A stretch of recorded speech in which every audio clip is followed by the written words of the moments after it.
Hey, Pastor Scott here. I want to talk real quick about a term, a John Wesley term that we use now that no longer reflects its original meaning, and that is the term social holiness. And you've heard that in Methodist circles.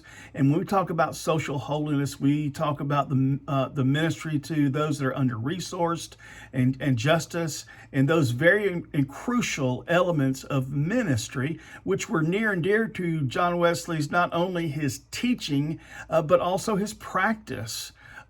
He was very missionally minded. But when John Wesley used the term social holiness, that's not what he was referring to. If he were to use a term today to describe his original intent, I think he would use the term something like relational holiness.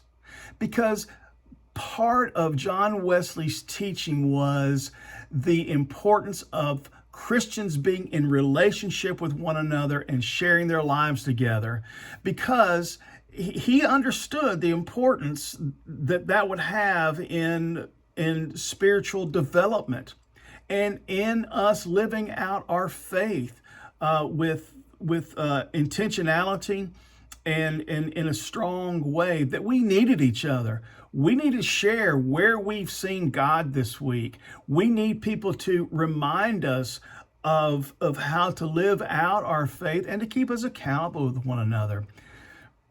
Relational holiness, it's a benchmark of who we are as followers of John Wesley's teachings, and we as Methodists. And that's one of the reasons we're so excited about starting back Wednesday nights, because it's going to include a huge social, relational piece to it. We're going to gather around tables of 8 and share a meal together. There'll be events for everyone. I'm especially excited about the ministry that we're going to have with adults in our church, and that's from young adults to older adults and everyone in between, as we gather around the table and study God's Word together.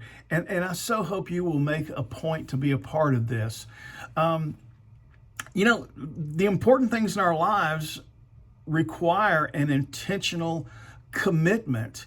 The really important things, we don't just go, hey, I think we'll do this tonight. No, it has to be put in our calendars and our schedules, and I hope you will do that. And you will block out these Wednesday evenings for at least an hour to gather with your church family and grow together and fellowship together. And I want you to, even if you can't come for this whole 14-week study on the book of Luke, I hope you'll come when you can. And I hope just because you know in advance you're going to miss a few, that you don't come to any of them. Because I really believe this will add such meaning and value to your life. But the things that really matter in our lives, we have to make a priority.